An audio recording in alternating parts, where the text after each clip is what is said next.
Icyo dusoma nziza dushikirizwa n'abaganga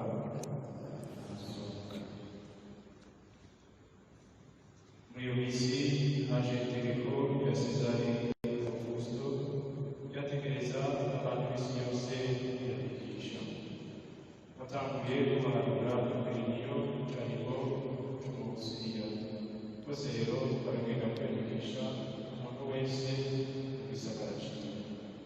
Yosefu nawe nyine ava mu gisagara cya Nazareti mu karere k'Ubuga Yuda mu gisagara cya Dawudi cyitwa Betelehemu kuko yavuka mu gisagara n'umuryango wa Dawudi agenda kwiyandikisha na Mariya umukenyezi wiwe nawe yari umugenzi.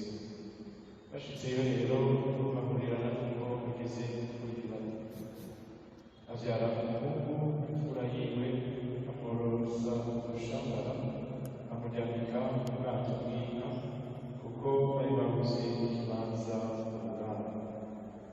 Twagereka dushimagize inkuru nziza ya Yesu Kristo.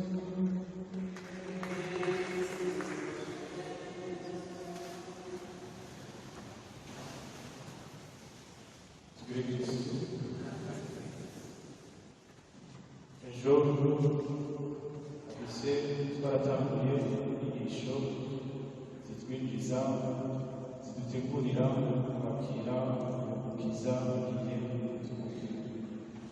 N'ubu turabandanya. Ejo twarazirikanye Yesu ingene akukira imiryango yacu. Ubu naho turaza gusubira twibukanye insiguro ya Noheli icyo bisigura mu buzima bwacu. Noheli ni iki?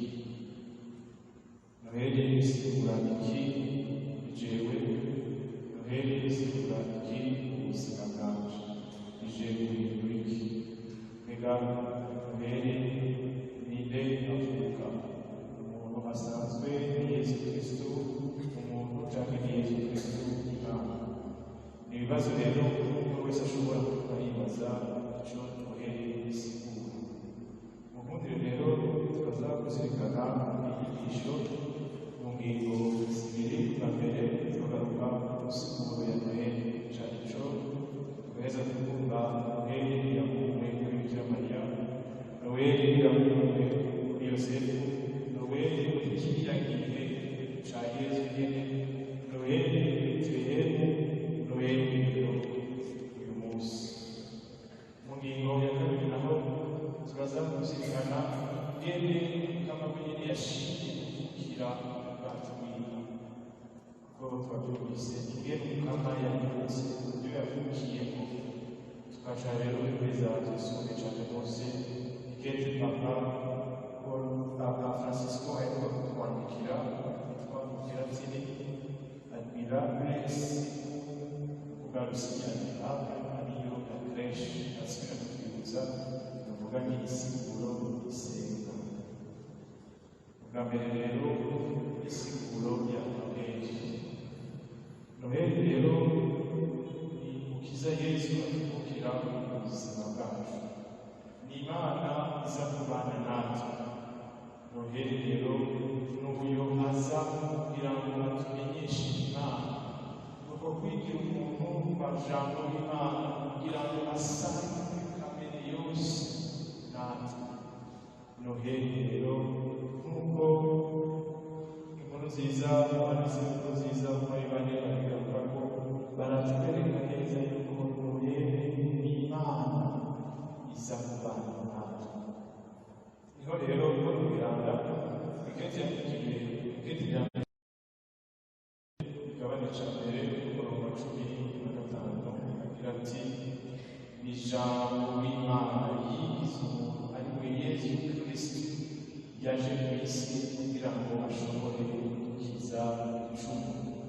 C'est une parole certaine et entièrement digne d'être reçue que Jésus est venu dans ce monde pour sauver les pécheurs. None rero icyaje icyo yaje gukora kudukiza ibicumuro. None Noheli yahuwe gute kuri Bikira Mariya?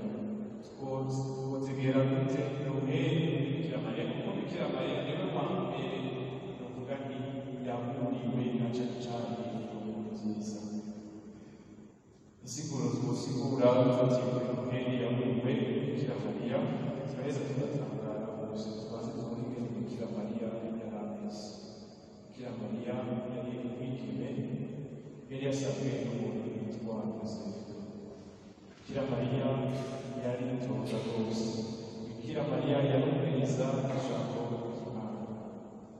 Hari rero ukwezi kwa gatandatu uko tubisanga mu nkuru nziza ya Luka igabane ca mbere umurongo wa 26 gushika ku murongo wa 35. Hari mu kwezi kwa gatandatu aho marayika Gaburiyeli yaza kugira ngo ashobore gushikiriza inkuru nziza Yesu, maze aramubwira ati yuko agiye kwikugenga umukiza kandi umukiza azoba ari Imana. Nawe Bikira Mariya agira ati jewe umusabye Mukama imbere uko ubivuze. Nyamumarayika aca aribwira tangaye ingene Imana ishikiriza inkuru nziza Bikira Mariya iciye na cane cane kuri uyu mumarayika, ariko ahejeje kumushikiriza iyo nkuru nziza akamubwira byose ingene bigenda, akaca yisubira inyuma akaca yibwira l'ange va quitter Marie. Kugira ngo dushobore gutahura ubuzima bwacu, Bikira Mariya yarakiriye byose arabyumva mugabo haciye umwanya Bikira Mariya aca aragenda. Jewe iyo nshikiriye ijambo rimwe rimwe rirasiga kuko kugira ngo dushobore gutahura ubuzima bwacu, kuko akenshi ibintu tubamo Imana yaratuburiye iratwereka byose ingene bigenda, mugabo hari igihe tubona yuko Imana yaduhevye birashikiye Bikira Mariya. Umumarayika aca yigira ijambo turiko turizirikana neza rikadusiga. None rero uko kubura iyo nkuru nziza Umukama aza kubwira Bikira Mariya, hanyuma yaje kuburira Bikira Mariya akaca yigira kugira ngo ashobore kudufasha mu buzima bwacu gutegera ico uyo mukiza aje kuza. Bikira Mariya yarahejeje rero arabibamwo neza, araheza rero arizigira Umukama kuko ari wa mushuza, araheza umutima wiwe wigwako mu rukundo rw'Imana. Si uko umumarayika yagiye ubwabo kujana n'ingiro, kuko arazi yuko Imana idahemuka, arazi yuko Imana itayaga amasigara cicaro. Araheza rero ahuza umutima wiwe amwerekeje Umukama. Natwe dufatiye kuri Bikira Mariya aratwigisha ubwa mbere ubuzima bwacu duhura n'ibintu byinshi, duhura n'ibibazo byinshi mu buzima bwacu, duhura n'ibitugerageza, ariko dufatiye kuri iyi siguro ya Noheli, marayika aja kuburira Mariya, maze umumarayika yaje kumubwira byose ibintu bigenda, akaja yibwira natwe mu buzima turimo kugira ngo twame twizigiye Umukama. Ntiduheze rero ngo twijijane ubuzima Umukama yaduheje, kuko niko tubayeho kenshi mu buzima. Haragira igihe mbere Umukama yaduheje kubera ibibazo bidacamo, kubera ingorane ndacamo, kubera iki canke kiriya, narasenze sinumvirwa, narasavye ngo natanyishu, none ibintu bidaherutse badahise. Ngaha uyu mukiza avutse yarabanje kumara intervale canke umwanya kugira ngo amufashe. Hariho kubiraga Augustino agira ati Imana turemanye yatugishije inama, mugabo kudukiza izodukiza twebwe tutayifashije, tutabishize mu Mana. Dieu nous a créés sans, mais ne nous sauvera pas sans. Imana turemanye yatugishije inama, mugabo mu kudukiza tubwirizwa tubwirizwa gushyiramo uruhare ibyo Bikira Mariya yarangije, kuko yari gushobora guca agifata ku mugabo yamwije umutima w'urukiza mugabo. None rero natwe turaheza tugategera ibihugwa rya Yesu kuri Bikira Mariya ryavuwe kugira ngo nawe ashobore kubishyira mu ruhara kugira ngo urukiza avuke natwe mu buzima bwacu, kugira ngo dushobore gushikira urukiza twahamagariwe gushyira mu ruhara rwacu. Uruhara rwacu rero kwizihiruka nuko kutihebura nuko kubandanya umwanya wose umutima wacu ubuzima bwacu tubwerekeza kugaruka. Ubwa kabiri ibihugwa bya Yesu avuga kuri Yosefu turabisanga mu nziza ya Matayo y'igabane cya mbere umurongo wa 22 gushika ku murongo wa 25. Mugabo ikindi tuca dutangaye rero ngaha kw'ibihugwa rya Yosefu, atubwira yuko Yosefu yavuga kwitungana muri ubwo butungane bwiwe. Ntiyashatse kwaragaza Bikira Mariya, ntiyashatse kuvuga umutandukanye nk'uko itegeko rya Musa ryabivuga, mugabo ubutungane bwiwe kubera kandi yari yuzuye urukundo. Yosefu araheza rero akakira cyane rwose ishaka ry'Imana. Ni nayo nkuru nziza twazirikanye uyu munsi abashoboye kuja kuyamisa, ni nayo badusomeye mu nziza. Yosefu rero ikintu cya mbere atwigisha, aratwigisha bwa mbere kuba abantu b'Imana. Yeremiya umunsi yatubwiye ati uyu mukiza agiye kuvuka bazowita Imana utungane. Yosefu nawe yari intungane. Iyo bavuze intungane iyo baba bashatse kuvuga umwiranga. Yosefu guca gifasha rero gutegera muri ibihugwa rya Yesu agiye kuvuka kuba abantu b'intungane. Uca mubona ubuzima bwacu kenshi kuba intungane bigoye. Sinzi abantu bari kumwe kubakangahe bariko baravuga bati isi y'ubu ishaka abantu babenshi, kuko umuntu umubwira ukuri kuri mu butungane umenga ingorane.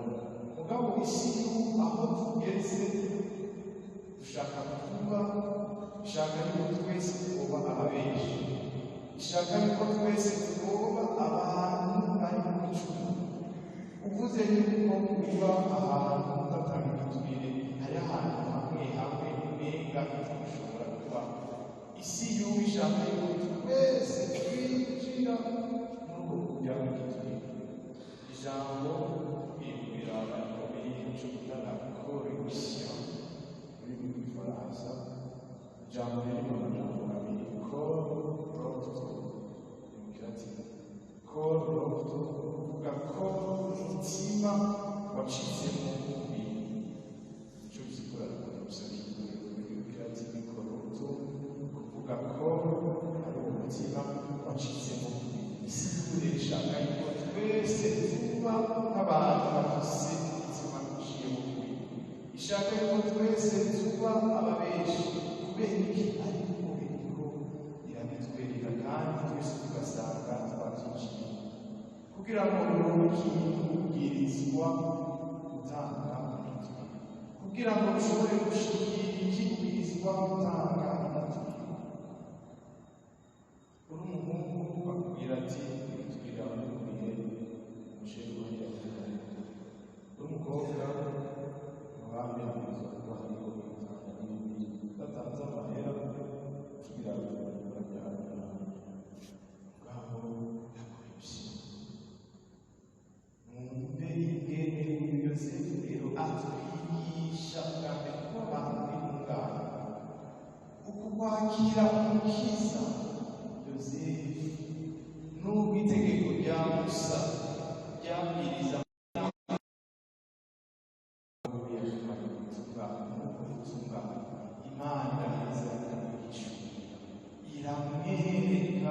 ingene abwirizwa kuba. Twese rero turahamagarira kuraba ubutungane bwacu mu buzima bwanje, aho mbaye, ibyo nkora, ibyo ndangura, icyo nkora, ubutungane ko uwo mukiza agiye kuvuga ni Imana itungane. Umuntu w'intungane rero arakiza, arumweranda agira ati mu gihe ubuzima bwawe budatera ikibazo abantu ushira ku mbabazi, mu gihe ukubayeho bidatera ikibazo abo bantu bibaze, mu gihe bakubona uburyo mu isakisi yose bakaba bamusa bagasanga ico kimwe bageze tubire ico kimwe azitageze gukora ikindi ico kimwe haragereye ubukristo bwawe butaba buteye ikibazo. Ubuzima buri ntungane, ubutungane bwawe hagazwa kuba ateye ikibazo. None Yosefu ico twigisha nuko kuguma turi abantu b'intungane. Noheli rero tuje dushobora kuyitegerera kuri kiriya gihe ca Yesu, ntabwo kugira gatatu twende turafashanya. Ubwa mbere ingingo ya mbere ni insiguro ya Noheli, la signification de Noheli. Petit 1, la signification de Noheli révélée à Marie. Insiguro ya Noheli yaburiwe Bikira Mariya. Icyo twahejeje kuzirikana muri Bikira Mariya nuko Bikira Mariya adufasha kwakira ingorane, ibitubabaza, ibyo tubaho byose, tukaguma twerekeza umutima wacu kuri Yesu. Savoir supporter les épreuves, savoir supporter les souffrances, ngiki cyo Bikira Mariya atwigisha. Nitwihebure, tukaguma twibuka kuko Imana yarazigaraje. Petit 2, la signification de Noheli révélée à Joseph. Insiguro ya Noheli yaburiwe Yosefu. Nuko Yosefu atwigisha kuba abantu b'intungane. Muri ubwo butungane tugategera yuko Umukama azotuma hafi, azotwereka inzira, azotuyobora. Ico Yosefu atwigisha umunsi. Bwa gatatu, igihe ca Yesu, igihe c'ingene vyari bimeze.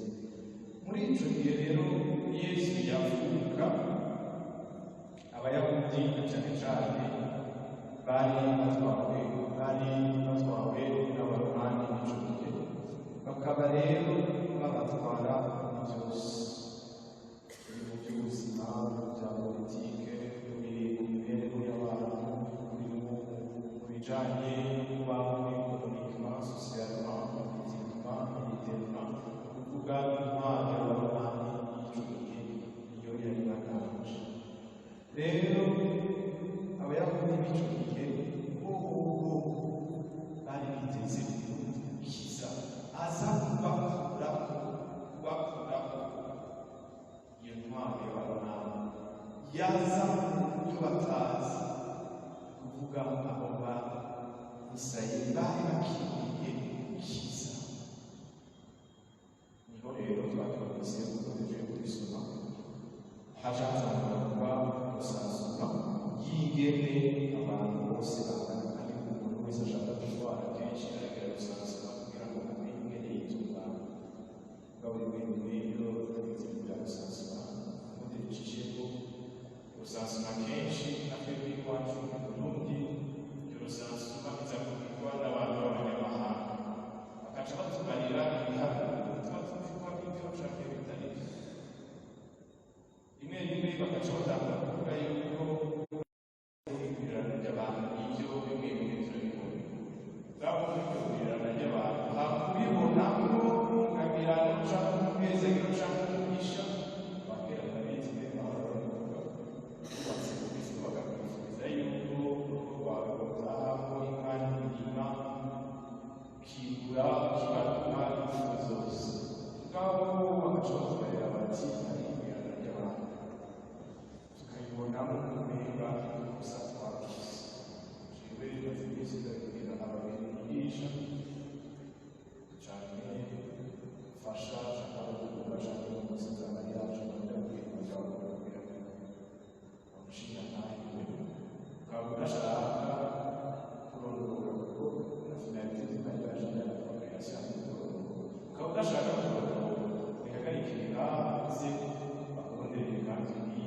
burya kandi bashobora kuba kandi kugaragara kubera umuntu bahamagara bahagaze bagasubira n'abandi bose. Ni ukuvuga rero harimo iyo mirerana y'abantu ubwabo twibonemo umugisha tugeze. Abashinwa ubundi aho bageze ntibateye imbere kubera ubwinshi bwabo. Muri ubwo bwinshi bwabo ndabona abantu muri pasitorali b'ifamiye ubwabo byinshi. Mugiye kuraba abantu baba cyane cyane bigisha iyo pasitorali b'ifamiye usanga bafise couple zifise imyaka 3 n'imyaka 10 mu gihe bari bakwiye kurondoka nyine ukazibona afise umwana umwe bagiye kwiga kubyara. Wewe urabyara ugiye kwiga kubyara ugiye utarabyara afise babiri bashaka kubyara. La finalité du mariage c'est la procréation. Kuvuga ni kugira ngo dushobore gutahura ingene Imana ko jewe ni umwana w'Imana twese ababyeyi twavuga ahantu bubatse muri wese ni bake usanga bavukana ari abana batatu cyangwa babiri, ni guhera kuri batanu basize ari mwese ntikubayeho kandi ntibabayeho kandi abantu batameze neza bavuze umwe babiri batatu saba kandi ugasanga mwebwe finansiyema ubunye niho mushoboye gufunga kurusha ababyeyi banyu bakiye. Iyo harura rero iyoberana ry'abantu ntitubibone ngo nk'umugisha amakuru ari ngaha sinzi mwebwe yuko murabona cyane cyane n'amakuru adafise ingene y'isuku nimwe mwateguriraga kandi rero ucisha ngo natwe turaneze les mamans et les papas qui sont ici mukabona umuntu aragira umwana wanyu muzima yaje uretse kumwinyaneza mbega kunakira niyo cyawe ntigihisha n'ikibazo inyuma y'umwaka mbega ngo ni iki unosa imuzi ingene bajya bahanze bakometse iyo byaboneka muzubibona none rero ntitubandanye turebera abana bacu kuvuga ngo urashobora kumufasha ukamutunganiriza mugabo abana kijya igihe kuvuga urugo kenshi bakora gutsinda bacana kubijya mu bihe imyaka ya mbere imyaka ya kabiri sara ntiyagiye kubyara maze imyaka icyenda Elizabeth Elizabeth naho bahora bamwita intabyara batakira tube abantu bashobora gushimira nahe mukaba mu buzima bwacu kandi ntitubandanye dutinyutsa dukomeretsa kuko akenshi muri ubu buzima hari aho umuryango tubabaza. Rero iyo tutanzwe muri ibyo ukabona ngo Imana yarakurengeye kuronka abantu b'abagore kuko gushikira umwana ukatushaka kubabarira ushaka kubabarira ufise uburyo bafise byose ubwabo ushaka kubabarira hariho uyundi biri hariya yifuza icyo kibazo kugira ngo tuze turatahura ingene ko Yesu yavutse kuri icyo gihe harimo haraba iyo haruguru wirirana ry'abantu barimo baratubarira natwe twese ntitujanire hamwe twumve yuko duhamagariwe ubuzima bwo wese ubu baba bihariye bya bihugu umubyeyi mwana wa gatatu wa kane bakora amafaranga menshi baratanga degree kugira ngo bashobore kwandikura Yesu yavukira mu muryango.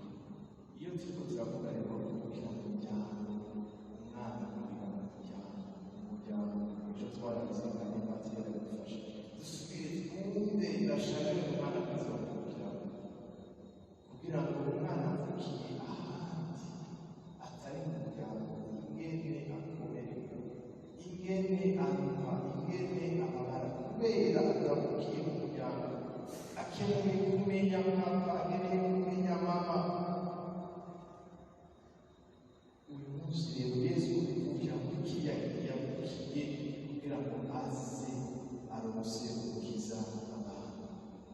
None rero Noheli kiriya gihe wari kugira ngo ashobore kurosa amahoro, ashobore gushikisha ubuzima wa Isirayeli bariko barabona yuko bugenda bugatakara, bugenda burasubira inyuma kuko ntibari bafise. Niko natwe dushobora kubitegera iyo ntwaro y'abarwanyi twebwe nk'abakristo tuyigereranya igicumuro kiraturemereye, dushaka kuba muri monde consumeriste, ni kuvuga ushaka kugura gusa.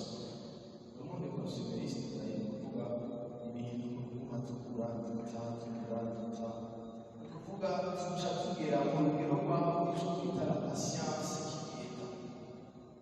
Ababyeyi biga ubu abana banyu bagusabye ukijwe isaha ndakora iki bonyene ntiyaranja arabikira gusimukana igice akagusaba gusohokana n'abanyamagare bonyene musohoka akazoka gusabye inkoko ukacikora kandi neza yuko atajyana n'akabaza. Ni ukuvuga ukebuke abana barakurira nta pasiyanse bafite avec le téléphone, ibyo twita generation kajije, generation ya telefone ya internet. Urabona yuko hari ibintu uravyonda ko bikaca bita direct. Ni ukuvuga ubu uri wabwira ngo usubire muri ya generation ejo uza kumutosha kubera ibitonda ikintu bigushikira warabusha ugasanga turakenguruka Imana kuko bariya babikora bariko bagomba gushika mu cyo twita cinquième génération. Cinquième génération ni ukuvuga aho wowe nyine ushobora kuba wimuhira ukikonekta n'akabati na telena na frigo na stoke, uri muri stoke ushiko waheze ugashika urakira message ushiko waheze wongera ugashikira komande hariya ugaca bagariza direct kuvuga hano muri bagenzi. Cinquième génération yuko byose bibakonekte par telefone. Ubu umuntu ashobora kwicara muhira agatuma aca kugura igikoresha byose pare telefone. Ni kuvuga ikintu cyitwa la patience gisubira gukora mu buzima, ukurindira n'ibisubira gukora. Nico gituma Yesu kama ikintu ca mbere akora sa pedagogie ni imisi yose kurindira, c'est la patience. Mwiyumvire ryari Imana yaremye umuntu, urabona ya myaka hariya kukiye muce mwiyumvira ryari yaremye Imana wayo Yesu Kristo fait combien d'années? Des milliers d'années. Imyaka ibihumbi n'ibihumbi kugira ngo atumukire umukiza adukiza. Harimo la dimension de la patience. Umukiza yaraducunguye Yesu Kristo, mugabo haciye imyaka ibihumbi bibiri twese turindiriye la deuxième venue. Hazoja 3000, 4000, 5000, 6000 n'iyindi. Harimo la dimension de la patience. Ubu isi y'ubu ishaka yuko la dimension de la patience. Ikintu kifuza ishuri kwiga Imana yamuze la patience y'Imana. Noheli mugegeja Yesu kwari kugira ngo twige. Ico gituma kwiyahura mu bihugu byo muri Afurika bitari byinshi cyane kuko baranini cyane la dimension de la patience. Mugabo hari indwara y'abana bamuki bonyene baciriya suicide kubera icyo ashaka icyagombwa no mu bintu mu buzima rero Kristo mukama ndagusabye yuko andosiki namyereza atampaye nshakagaruka. La patience isubira, la pédagogie n'ukurindira isubira. Nico gituma rero Yesu kirya gihe atwigisha ikintu cyose gifise umwanya wacu, ikintu cyose gitegereza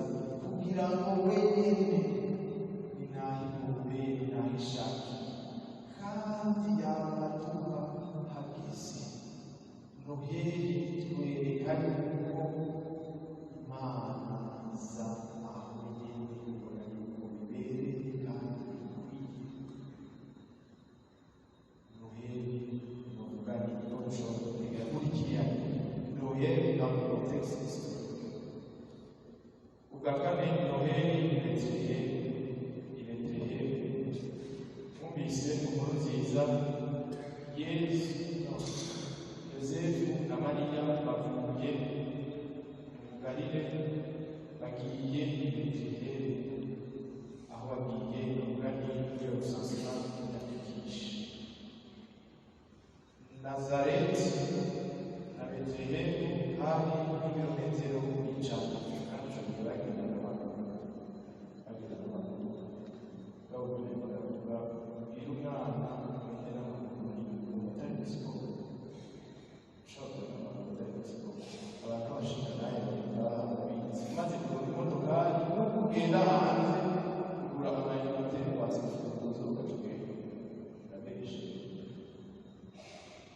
mugabo kugenda n'amaguru ikimenyetso bwa mbere kitwibutsa urugendo. Ibyo birometero ijana bafashe bava i Nazareti mu Galile bagenda i Betelehemu. Urugendo bwa mbere rutwibutsa ko rugendo abisirayeli bagize imbere y'uko bashikira cyangwa igihugu cy'Isirayeli. Urugendo natwe rutwibutsa urugendo tuba tugira mu buzima bwacu tugana Yerusalemu y'ijuru. Noheli rero i Betelehemu irikira twibutsa umwe wese urugendo ariko aragira agana Yerusalemu.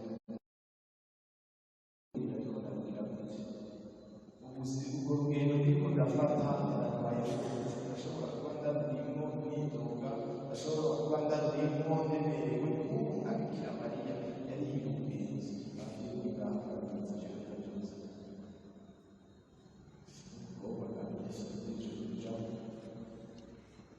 Nicyo gituma umuntu akuriwe umubyeyi akuriwe. Icyo ndabiberera amaze kubona umukobwa yatwaye inda y'ishusho. Umukobwa atwaye inda y'ishusho yibera yereka arava mu ishuri akarinda aja muri sale de maternité, sale z'akushumana ko atabizi yambaye isi yafashe akayibwira abazi kugira barabyumvise mugabo ko n'abanyabakobwa arinda ashika kwibanika umutarama bamwe bamwe. Mugabo kundabire iyo umukobwa ashaka umugore umaze igera mu kwezi kumwe aba ari mu kibanza. None izoshika ku mezi 9 gute Bikira Mariya yagize urugendo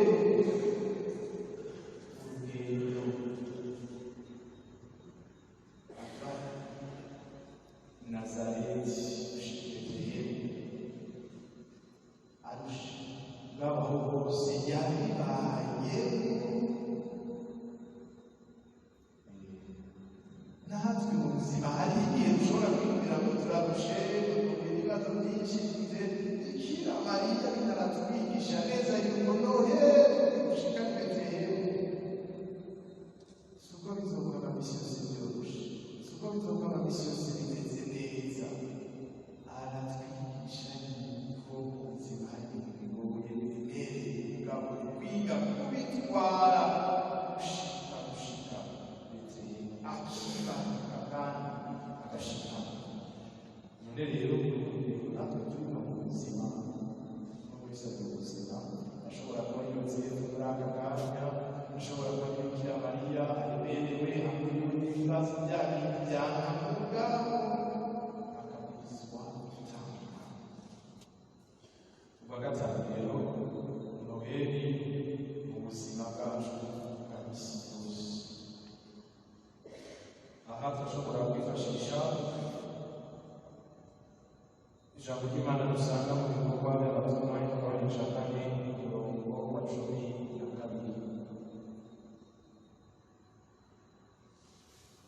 Agira bati mu Gifaransa, il n'y a que ça en aucun autre, car il n'y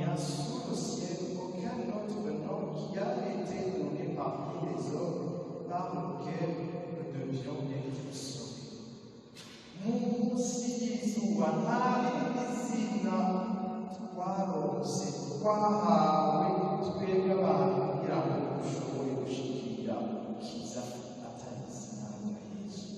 Uyu munsi rero noheri kuri twebwe muri ubu buzima bwacu twisunga iryo jambo usanga mu bikorwa bigamije kuba by'abatumwa igabane ca kane umurongo wa cumi igabane ca kane umurongo wa cumi na kabiri nta rindi zina twarose kugira ngo dushobore gushikira ubwo bwiza atari izina rya Yesu.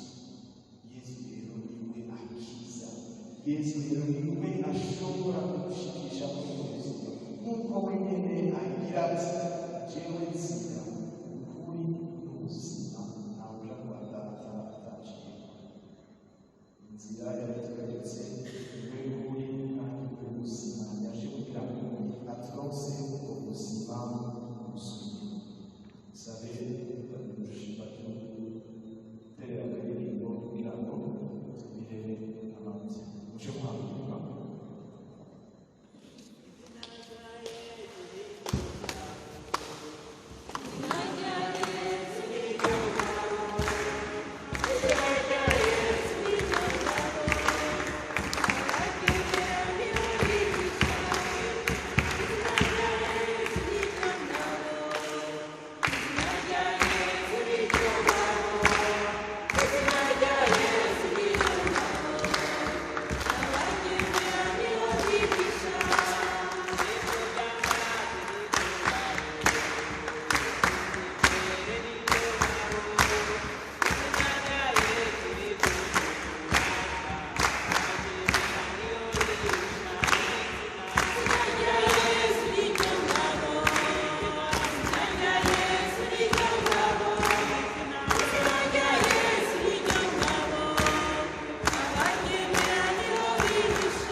Kuko bari babuze ikibanza kurara.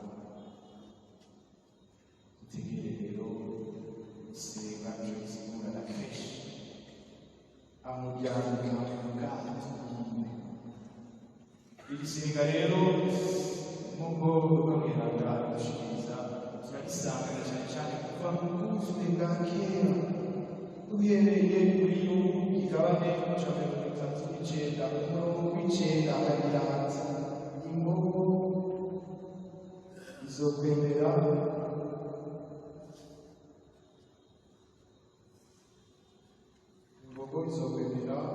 kugukorera izorara uruhongore rwayo. Ni ukuvuga ahantu hambere dusanga cyane iryo senga turisanga muri Yobu igabane ca 39 umurongo w'icenda. Petit être à ton service. Passe-t-il toute la nuit vers la crèche? Izorara uruhongore rwayo. Kuvuga ariko aratwereka aho umwe wese abwirizwa kuguma ubuzima bwiwe bwa misi yose. Tukabandanya rero twifashisha usanga ibitabo c'imigani igabane ca 14 umurongo wa 4 hagira ati ahatagira amashu ubwato buragaragara. Ahatagira amashu ubwato buragaragara. Ariko bwinshi bw'umwimbu buva mu bukomezi bw'imfizi.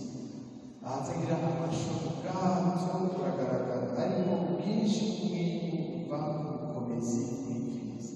Aha none turaheza tugategera bwa mbere aho twakubizwa kugira la demeure. Yesu yaje kugira ngo abane natwe.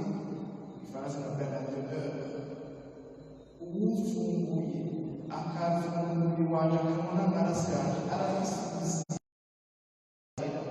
nzoza mbiwe nawe abiri wanje ubwo buzima. Ahandi kuwa gatatu dushobora gutegera ijambo risenga turisanga muri Izayi ikigabane ca mbere umurongo wa gatatu. Imfizi iramenya ineyo indogobwe nayo ikamenya ubwato ikaburirwamo na shebuja, ariko Isirayeli ntawe ikimenya igihugu. Ni ukuvuga bwa mbere Yobu igabane ca mirongo itatu n'icenda umurongo w'icenda ikatwereka ivuga aho twabwirizwa kuba uburaro bwacu izorara mu ruhongore rwayo. Ubwa kabiri Imigani igabane ca cumi na kane umurongo wa kane ahatagira amasho ubwato buragaragara, ariko ubwinshi bw'umwimbu buva ku bukomezi bw'imfizi. Ubwa gatatu Izayi igabane ca mbere umurongo wa gatatu imfizi iramenya ineyo indogobwe nayo ikamenya ubwato igaburirwamo. Sinzi ko twebwe tumenya aho tugenda kuronka ifu. None rero muco mwumva yuko turiko turategera igituma Yesu yashimye kuvukira mu bwato. Ce n'est pas un hasard kuko bamwe bamwe tuvyiyumvira. Mugabo Paul Mweranda mw'ikete ryiwe rya mbere yandikiye abanyakorenti igabane c'icumi umurongo wa cumi na rimwe agira ati ibyo byose byashitse byanditswe kugira ngo bitwigishe. Ibyo byose byashitse kugira ngo bitwigishe. Ce n'est pas un hasard. Si biri gucira si biri birengana kuko kuvukira rero ubwato iryo senga ibyo byose byanditswe kugira ngo bitwigishe, kuko yari umwana w'Imana, yari Imana muntu, yaraje kudukiza mugabo yemera ibyo byose byanditswe. Paul Mweranda ikete ryiwe rya mbere yandikiye abanyakorenti igabane c'icumi umurongo wa cumi na rimwe ibyo byose byanditswe kugira ngo bitwigishe. None inyigisho Mukama yashimye kuturonsa mu kuvukira mu bwato n'igihe. Niho rero ushobora guca gutegera iyo kete Papa Francisco yariko kutwandikira admira ibesimu aussi admira adusigurira na crèche. Ubwa mbere ndabibuze na crèche yavuye ni Umweranda Francisco yasize hari mu mwaka w'igihumbi kimwe amajana abiri na mirongo ibiri na gatatu. Niho ahejeje kuronka ibimwemeza gutanguza umuryango wa Franciscano na cane cane na Papa Pius. Niho rero yagira urugendo agana ubugani aho Yesu yavukiye i Betelehemu, ariko aragenda rero utaha ashitse muhira aragira iciyumviro ati reka rero dushobore gusemburiza gusemburiswe, dushobore gushushanya ingene Yesu yoba yaravutse. La première crèche yabonetse isenga rya mbere ryabonetse ryari iry'abantu, aca afata umwe abayozefu ababikira abanundi abakayuya abashiraho byose ibya byose bibona ico twita risanta, ni kimwe muhora mubona gushiraho mu Faransa ko bavyita mu kirundi mu rurimi rwacu batarashobora gutera imbere. Aca heza rero wewe agira crèche vivante isenga rikoma nk'uko yoba ariko arashushanya igihe Yesu yavuye hari mu mwaka w'igihumbi kimwe amajana abiri na mirongo ibiri na gatatu. Rero abantu baraza barahimbaza babonye ingene Francisco yafashije cyane mu gushushanya iryo vuka rya Yesu, mu kubona ibyo bitumba, mu kubona abo bantu, mu kubona ako kayoya. Araheza rero ukihaca haraba umurwa mwiza wo gushushanya atari iby'abantu biboneka ubwabo muri ubwo buryo nyene abantu bashobora gukoresha muri izo bishusho kuvuga n'isambu. rero Francisco aca ageze rero akatwandikira kete yanditse ivuga ni kuwa Mungu wa mbere twatanguye ubushikiro wawe muri uno mwaka kandi hari itariki imwe ukwezi kwa cumi na kabiri rero twatanguye ubushikiro muri dimanche de la Vente bibaza ko rero aratwandikira ashaka yuko twoheza tugasubira mu buzima bwacu wishwe uvuga ni utegeye umusiburo ya creche ntituyigire nk'uko twoba tuza kunezeza abana benshi babona n'ibindi bakunze n'abana bafise kwiga abandi bashaka imisoro n'ibirashi mugabo ashaka ko tumenya isiguro y'iyo creche ubwa mbere atwereka yuko inyigisho ya mbere Yesu yagize la révolution du monde yarahinduye sa révolution dans l'amour et dans la tendresse yahinduye ibintu mu rukundo nuvuga ni no mu bwitonzi kuko ahindura aho abandi bavukira we ashaka kuvukira ku bwato aho abandi bavukira avec la tendresse y'ibyo mu bundi buryo hahandi wacu tubere ku mwami yavuga afise imbuto mu ntoke hahandi hose ubwo wewe ashaka kutwigisha kutunoza iyindi nyigisho iyindi isiguro rero aheza ashaka kutwigisha Papa Francisco muri ikete yatwandikiye bwa mbere ashaka yuko tubanza gutegerera iryo joro Yesu yavukiye mw'ijoro ni bimwe umwe wese abantu turaba umwe wese aragira ijoro ryo mu buzima bwe nta muntu atagira ibibazo mu buzima bwe nta muntu atagira ingorane mu buzima atwereka ubwa mbere iryo joro iryo shusho y'ijoro Yesu yavukiye kugira ngo natwe adufashe gutegera yuko mu bibazo byacu muri iryo joro ry'ubuzima muri iryo joro tubamo ducamo muri iryo joro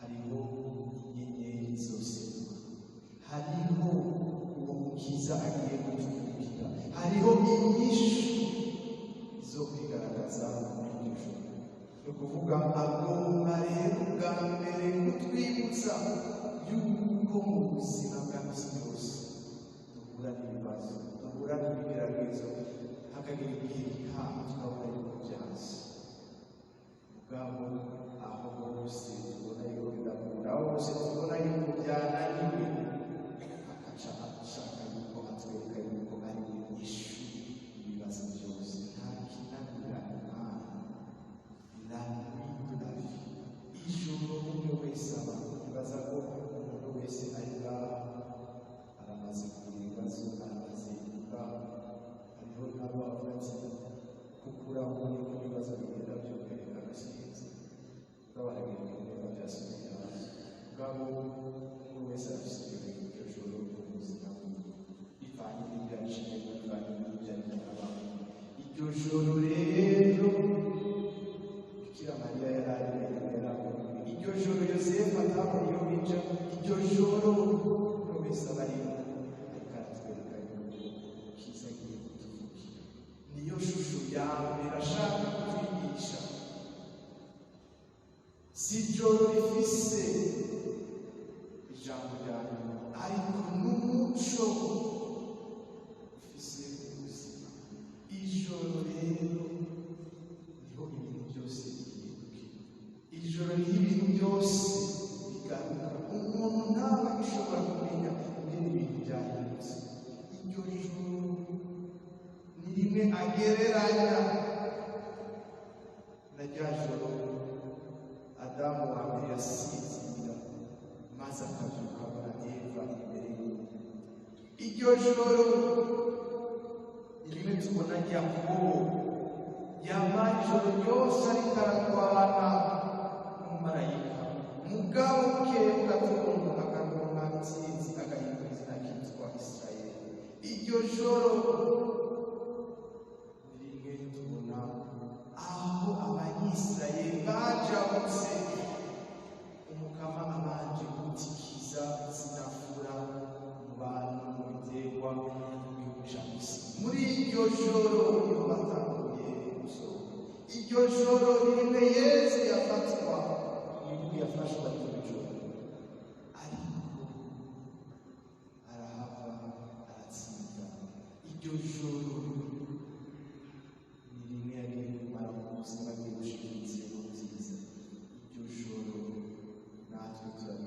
kugira ngo tumenye yuko rero iryo joro ari rimwe rya Noheli yavukiramo, iryo joro natwe ari ryo tuzongera mu buzima.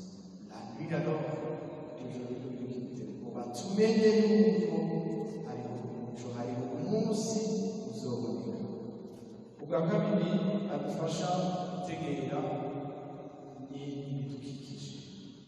Aheruka no kwandika igitabo La Terre notre mère, isi muvyeyi wacu, ibidukikije. Muca muheza mukabona ingene ibidukikije tubibayeho.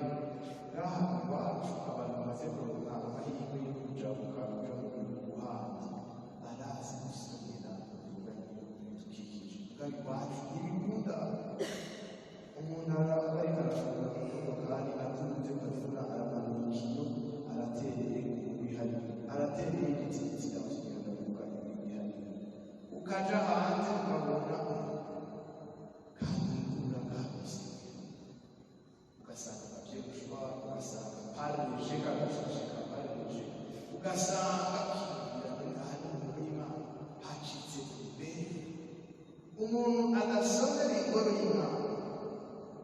Murazi ko ku ntebe hose hari handitse ko kirazira kuvuga tukavuga, siko hari handitse ubu nta na kamwe ibintu byari bimeze neza, ariko kugira ngo muri iyo shusho muze gushaka kurara ishusho batwereka bari muri gusenga twese tukabona ibidukikije.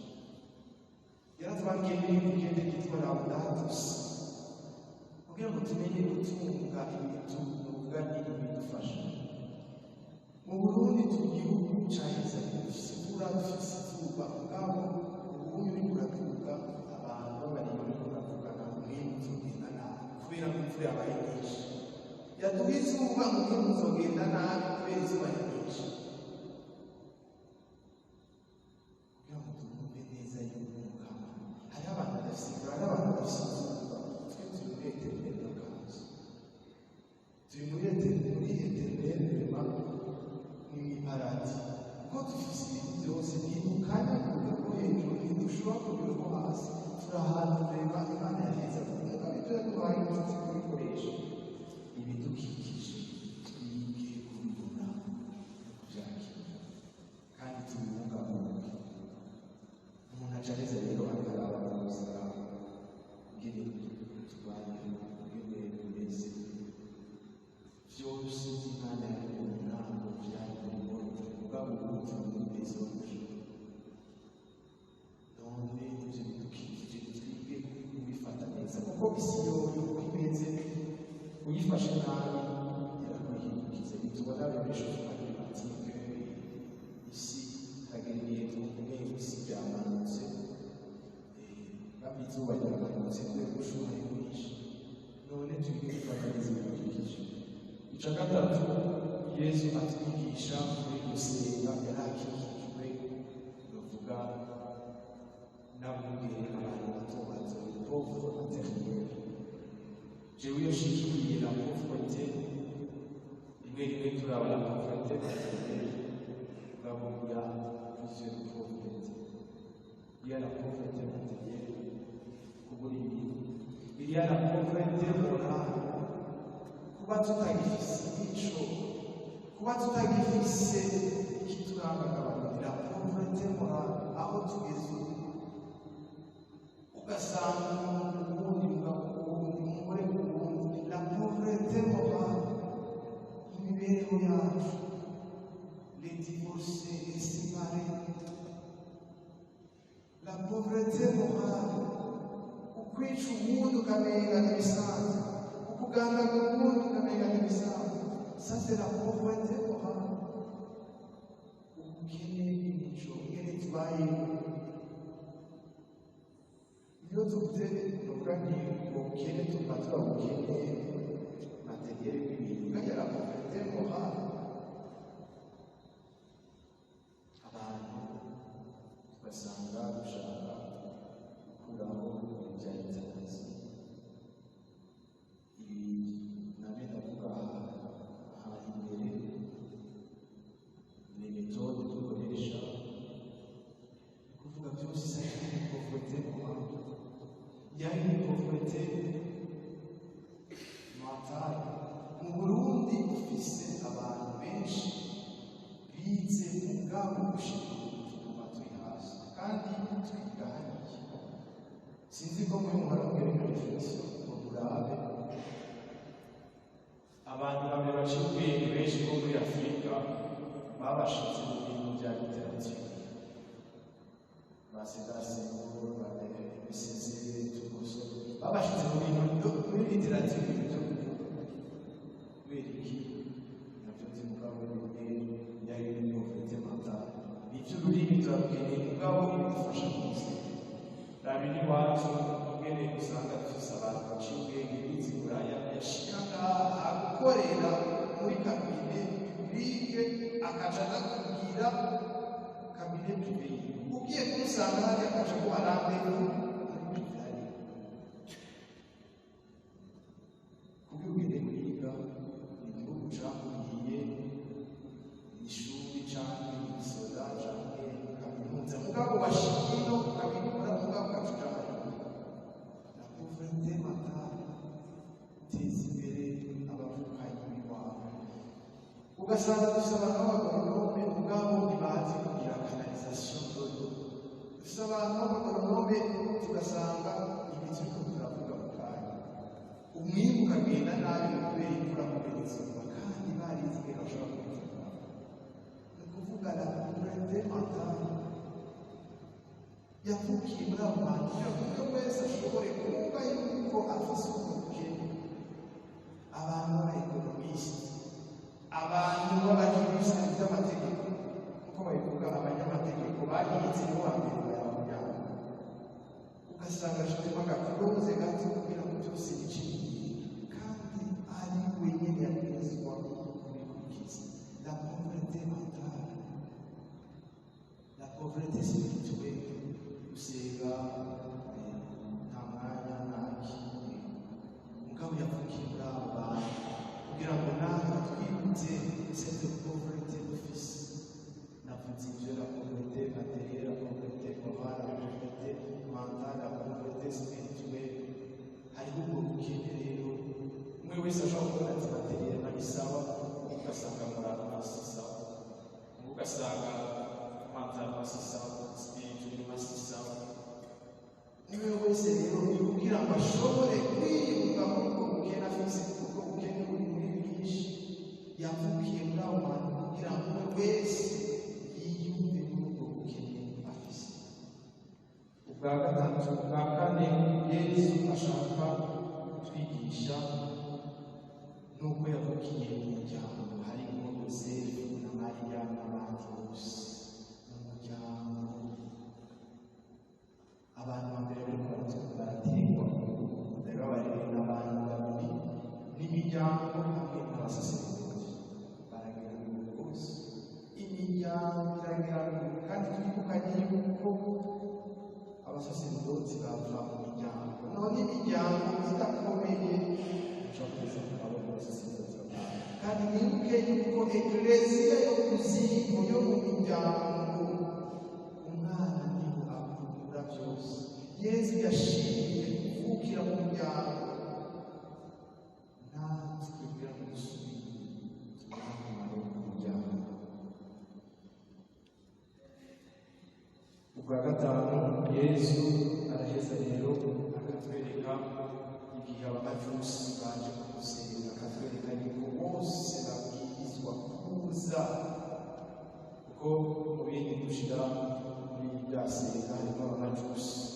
Abamajusi baraje kuvuga bose niwe mwami w'abantu aza kugira ngo bashobore kumusenga. Bose baravuga abafariseo n'abajusi y'amatayo kugabanya ca kabiri umurongo wa cumi na kabiri. Bagaheza rero bakamushikanira izahabu ikimenyetso c'ubwami bwa Yesu aho mayite de Dieu.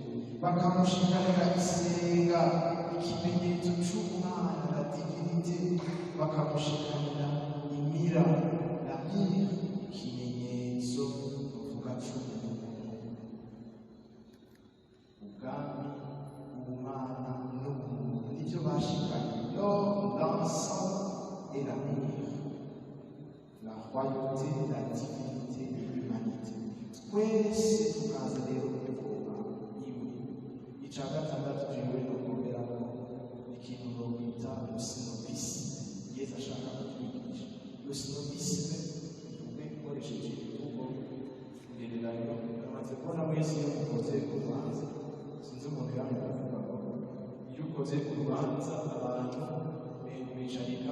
bafite amahera y'abayobozi cyangwa abaturage.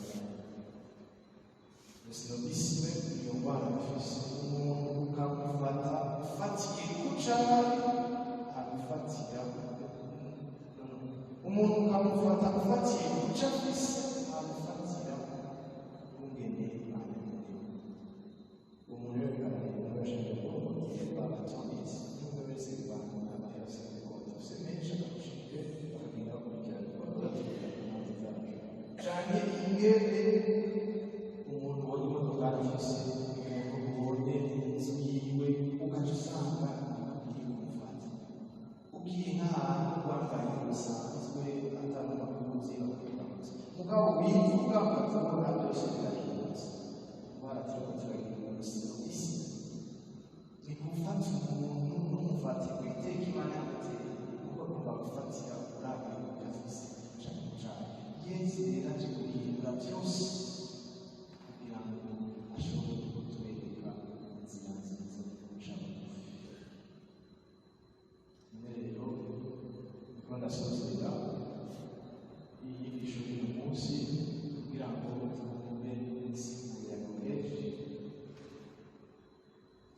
la signification de Noheli. Noheli ihuriwe Bikira Mariya, Noheli ihuriwe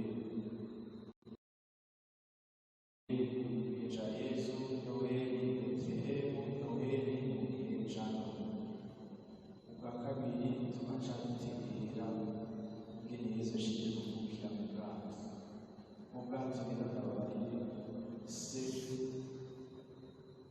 la patena, ya patena mu bakobwa.